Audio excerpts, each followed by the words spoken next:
आज हम पढ़ेंगे पाठ नंबर 15 क्रिया।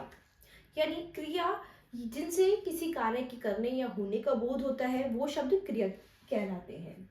क्रिया शब्द क्रिय धातु से बना है जिसका अर्थ करना अथवा काम करना है। जैसे घोड़ा दौड़ता है, चांद निकल आया है, दादाजी ने पूजा की।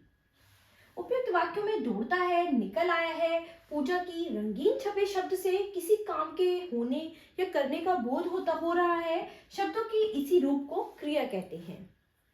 जिन शब्दों से किसी काम का करना या होना पाया जाए उन्हें क्रिया कहते हैं।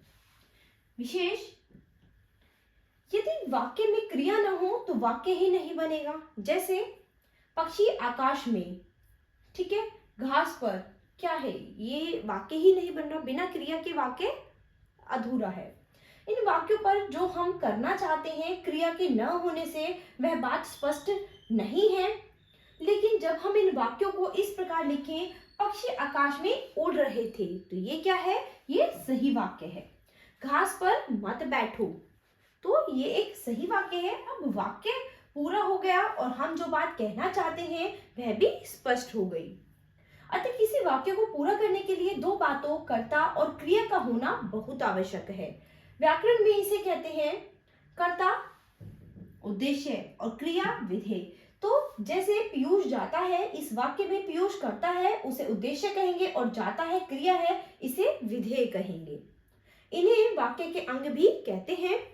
धातु क्रिया शब्दों के मूल रूप को धातु कहते हैं। जैसे पढ़ना, पढ़ूंगा, पढ़ता हूं, पढ़े आदि क्रिया शब्दों में पढ़ शब्द तब सभी जगह है, अतः पढ़ धातु है। धातु के साथ ना जोड़ने से क्रिया का सामान्य रूप बनता है। जैसे लिख प्लस ना लिखना, नाच प्लस ना नाचना, जा प्लस ना जाना, पढ़ प्लस ना पढ़ना। तो इसी तरह से किसी भी धातु के साथ हम ना जोड़ देते हैं तो वो क्या बन जाता है, आपका क्रिया। क्रिया के भेद। क्रिया का वर्गीकरण निम्नलिखित दो आधारों पर किया जाता है, कर्म के आधार पर और दूसरा प्रयोग अथवा संरचना के आधार पर। कर्म के आधार पर क्रिया के भेद। कर्म के आधार पर क्रिया के दो भेद होते हैं, सकर्मक क्रिया और अकर्मक क्रिया। सकर्मक क्रिया, सकर्मक का शाब्दिक अर्थ है कर्म सहित क्रिया, अर्थात जिस क्रिया का कर्म हो। जहां कर्ता के काम करने वाले का फल कर्म पर पड़ता है वहां सकर्मक क्रिया कहलाती है, यानी इसमें कर्म निहित होता है। जैसे सिपाही चोर को पकड़ता है, डाकिया चिट्ठी लाया।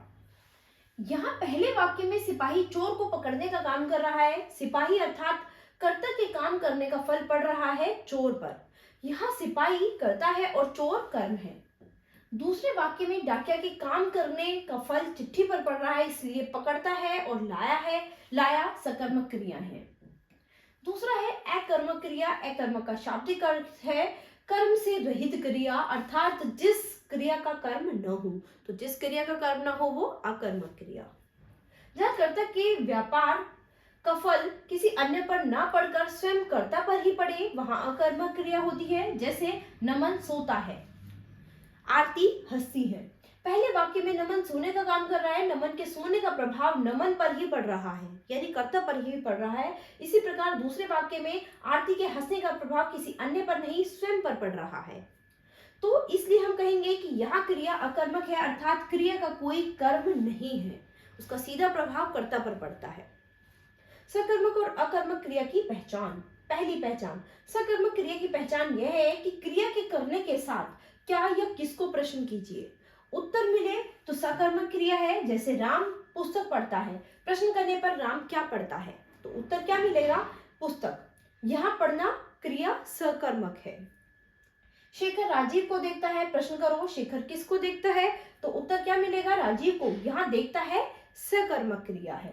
अकर्मक में ऐसा नहीं होता है। अकर्मक क्रिया में किसको या क्या का प्रश्न नहीं उठता है। जैसे बच्चा सोता है, बच्चा रोता है, मोहित डरता है। इन सब क्रियाओं के साथ किसको या क्या प्रश्न नहीं बनता, अतः ये अकर्मक क्रिया है। दूसरी पहचान, सकर्मक क्रिया में कर्म होता है और अकर्मक क्रिया में कर्म नहीं होता। जैसे कि अनुज पत्र लिखता है, गीता सो रही है, अजय अंकुर को बुलाता है, सागर बैठा है, अजय पुस्तक पढ़ता है, पवन रोता है। अकर्मक क्रिया सकर्मक भी हो सकती है। जब अकर्मक क्रिया के कार्य को भाववाचक संज्ञा बनाकर जोड़ा जाता है तब अकर्मक क्रिया भी सकर्मक बन जाती है। जैसे गोपाल लंबी दौड़ दौड़ता है, कुंभकर्ण लंबी नींद सोता था, रेणु मधुर हंसी हंसती है। सकर्मक क्रिया दो प्रकार की होती है, एक कर्मक और द्विकर्मक। एक कर्म वाली क्रिया एक कर्मक होती है, जैसे राम पुस्तक पढ़ता है। द्विकर्मक दो कर्मों वाली क्रिया द्विकर्मक होती है, जैसे माता बच्चों को दूध पिलाती है। द्विकर्मक क्रिया में दो कार्य होते हैं, उनमें एक मुख्य कर्म होता है और एक गौण कर्म होता है। मुख्य कर्म क्रिया के समीप होता है, इसके साथ विभक्ति नहीं लगती और यह प्राय प्राणीवाचक होता है। जैसे माता बच्चों को दूध पिलाती है, वाक्य में दूध मुख्य कर्म है। गौण कर्म क्रिया से दूर होता है, इसमें विभक्ति चिन्ह होता है तथा प्राय प्राणीवाचक होता है। जैसे उपयुक्त वाक्य में बच्चों को गौण कर्म है। प्रयोग अथवा संरचना के आधार पर क्रिया के भेद। प्रयोग अथवा संरचना के आधार पर क्रिया के अन्य भेद इस प्रकार किए जा सकते हैं। पहला संयुक्त क्रिया, दूसरा नाम धातु क्रिया, तीसरा प्रेरणार्थक क्रिया और चौथा पूर्वकालिक क्रिया।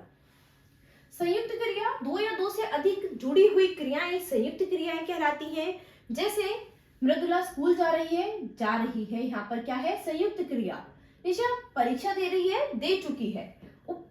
ऊपर के वाक्यों में तीन क्रियाएं जुड़ी हैं, अतः ये संयुक्त क्रियाएं हैं। संयुक्त क्रिया में पहली क्रिया मूल क्रिया होती है और इसके बाद प्रयोग की जाने वाली क्रिया रंजक क्रिया होती है। जैसे नीलम स्कूल जा रही है, इस वाक्य में जा मुख्य क्रिया है और रही है रंजक क्रिया है। नाम धातु क्रिया, जो क्रिया संज्ञा सर्वनाम या विशेषण से बनती है, वे नाम धातु क्रिया कहलाती है। जैसे संज्ञा से नाम धातु क्रिया बनाना, हाथ हथियाना, दुख दुखाना, शर्म शर्माना। इसी तरह से सर्वनाम से नाम धातु क्रिया बनाना, अपना अपनाना। विशेषण से नाम धातु क्रिया बनाना, दोहरा दोहराना, गरम गरमाना, साठ सठियाना। ठीक है, तो कुछ उदाहरण वाक्य दिए गए हैं, पढ़िए इन्हें। तुषार और अंकित बहुत देर से बतिया रहे हैं। आप तो मुझे व्यर्थ ही झुठला रहे हैं, लगता है आप सठिया गए हैं।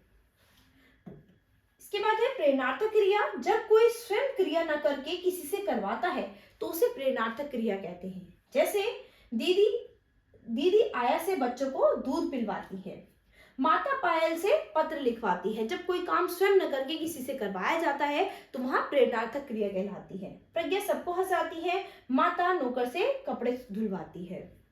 उपयुक्त उदाहरणों में रंगीन शब्दों में दी गई सभी क्रियाएं प्रेरणार्थक है। इसके बाद चौथा है पूर्वकालिक क्रिया। जब कर्ता एक क्रिया को समाप्त करके दूसरी क्रिया को करने लगे तो पहली की क्रिया पूर्वकालिक क्रिया कहलाती है। ठीक है, जैसे कि गीता पाठ पढ़कर भोजन करती है, तो पाठ पढ़कर यानी पहली क्रिया पूर्वकालिक क्रिया क्या हो गई, पाठ पढ़कर, फिर क्या कर रही है, भोजन करती है। अनुज भोजन करके मंदिर गया। यहाँ पढ़कर तथा करके पूर्वकालिक क्रियाएं हैं। पूर्वकालिक क्रिया कर अथवा करके लगाने से बनती है। पाठ का सार, किसी काम के करने या होने की सूचना देने वाले शब्द क्रिया कहलाते हैं। क्रिया के भेद दो आधार पर किए गए हैं, कर्म के आधार पर और दूसरा प्रयोग के आधार पर।